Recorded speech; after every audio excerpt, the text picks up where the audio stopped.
So as we discussed in lecture, the information that's required on the scale or in context for each fingerprint lift is it needs to have what's referred to as an R number, or an actual assigned reference number.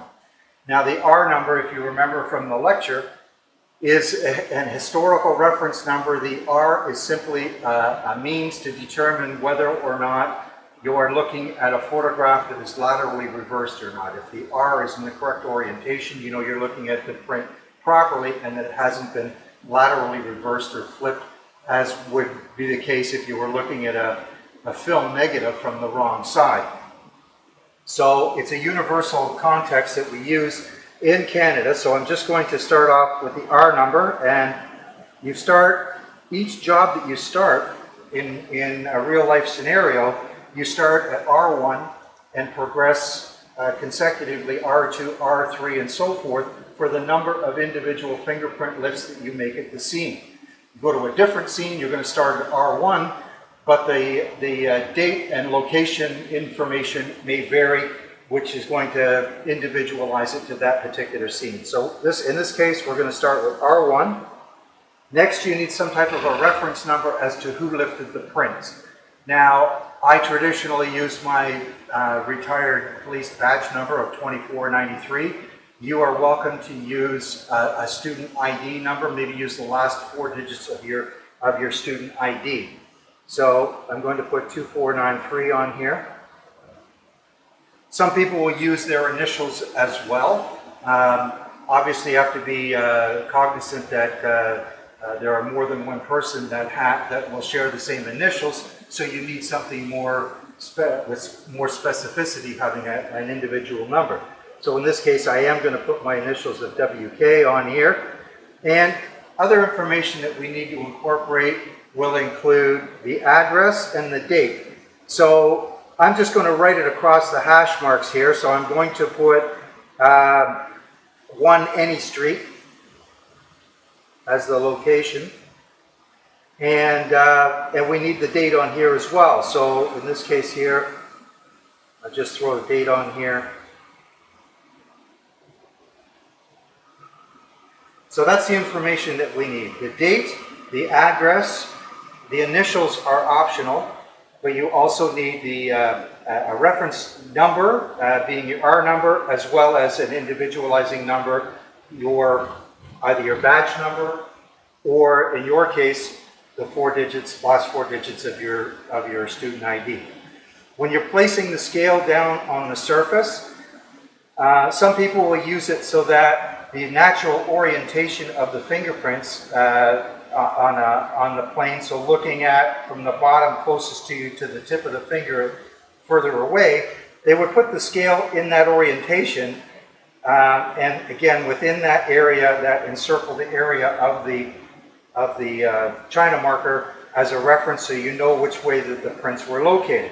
It's not necessary, it's just something that some people will tend to do.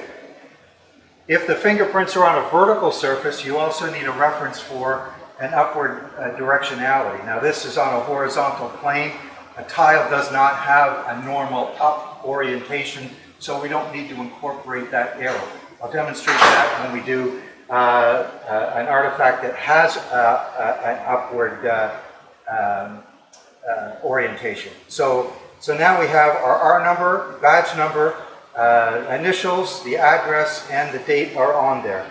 It's adhered to the surface, and now we're going to, obviously in real life you'd be photographing this as well, and now we're going to lift the impression.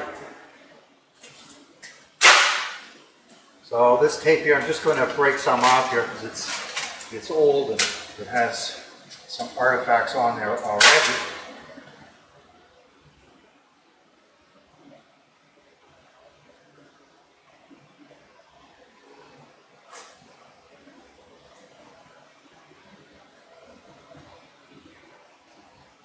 As you do, we did last week, just try to eliminate any potential air bubbles that are in there by just rubbing it towards the outside edge, making sure that the tape has good adhesion, and even on the scale.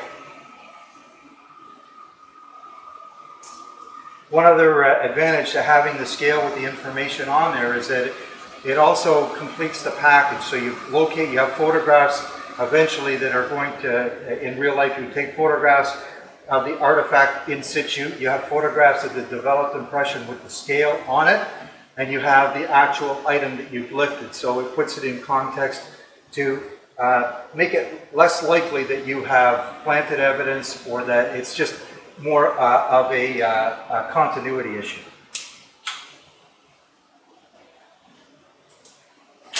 Now you'll notice with this it left some residue of the scale behind, but it's also lifted the written portion of the scale with the fingerprints. So I'll just put this onto a backing card here. Sorry, I gotta move this over here. Okay.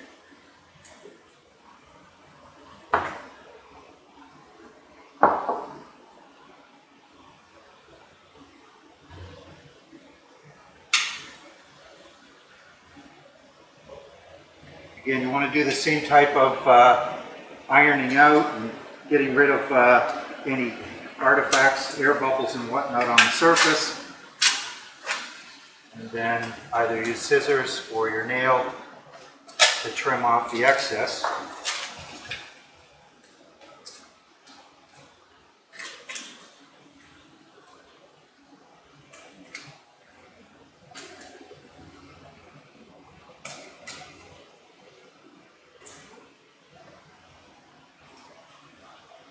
There we have the impression.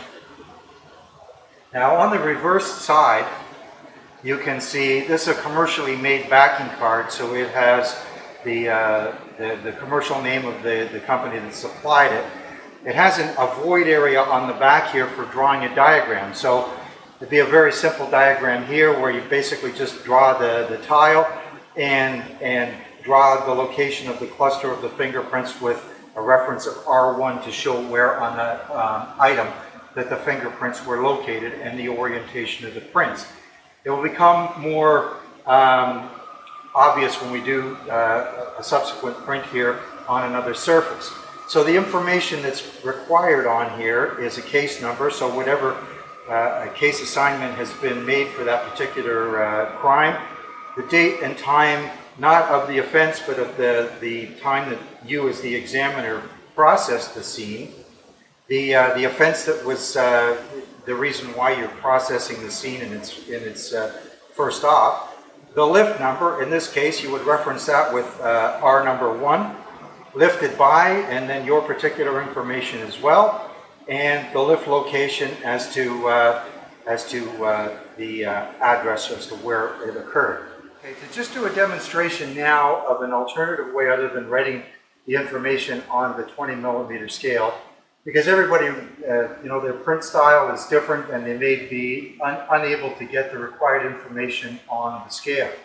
Now, as we said, the 20 millimeter adhesive scales, the ones that we have here, there's not a lot of void area here that enables you to write the information on without writing over the hash marks of the scale. Not really a problem as long as you can still read it, it's not an issue. They do make other scales, side-by-side comparison here to show you the difference in the size. There's both 20 millimeter scales, but the one on my left hand here has more of a void area to write additional information in there. Now, with the scales, they having that ability to write on the scales kind of is an advancement that's obviously been around for years now. But prior to that, and as an alternative even today, people can still use the China marker. Instead of writing the information on the adhesive scale, they can write it with the China marker. Now, I'm just going to do a quick demonstration here how this works. I just put another print down on the surface. And because it's a white tile, I'll just use the black mag powder again to dust up my thumb impression here.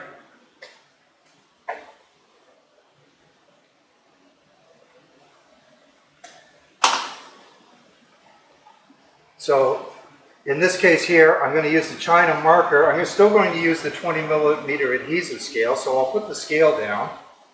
But as you may have seen, because of the limited area of space to write that information on,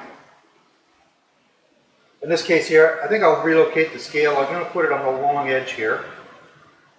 As I said, it doesn't matter which directionality it goes. Some people will prefer it to go, so as you're reading the scale, that would be the normal orientation that the digit goes. Obviously, I'm not doing that here. I'm putting it on the long edge of the print. So now as a demonstration, I'm going to use the black marker instead, the black China marker. So when you are using the marker, as I said, you want to make sure that anything that is of interest related to that print, in this case the print itself and the scale, needs to be incorporated within the encircled area with the China marker.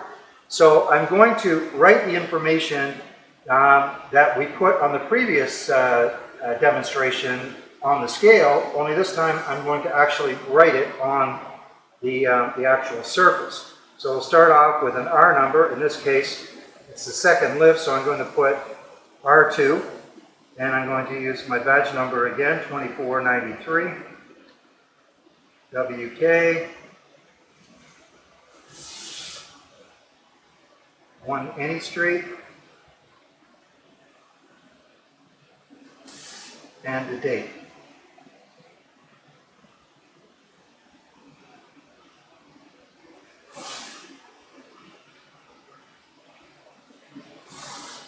And in this case here, I'm just going to circle it with a China marker because all of that information is referencing that print. You want to be careful when you are circling it with the China marker or doing any writing on there that you're not obstructing or degrading the impression that's on the surface. So you can pretty much see that because I've used a contrasting color of a China marker, but in order to help it lift a little easier, I'm just going to improve that, improves the contrast, but also makes it easier to lift by just dusting it up. You can see it gets a little bit darker as I brush over the powder over the surface, and it sticks to the China marker.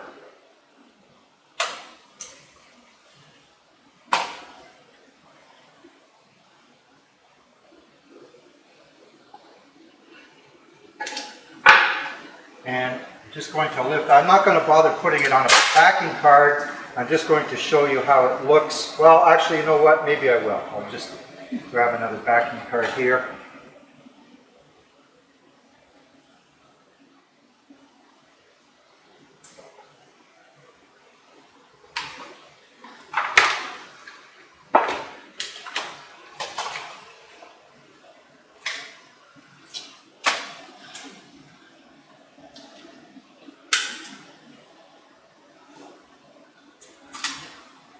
If for reasons where maybe the adhesion is such that the scale does not lift off the surface, or quite frequently if you've dusted up after the fact to enhance the China marker, sometimes it will put a residue of powder on the top surface of the scale.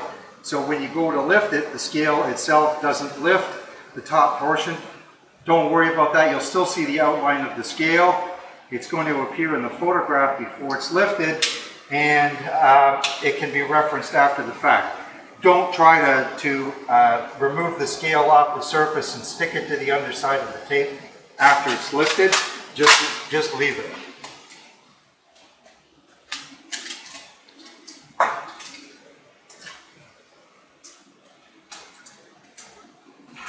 On many occasions, I will still use this technique rather than writing on the scale itself. But again, it is a personal preference as to which way you choose to do it.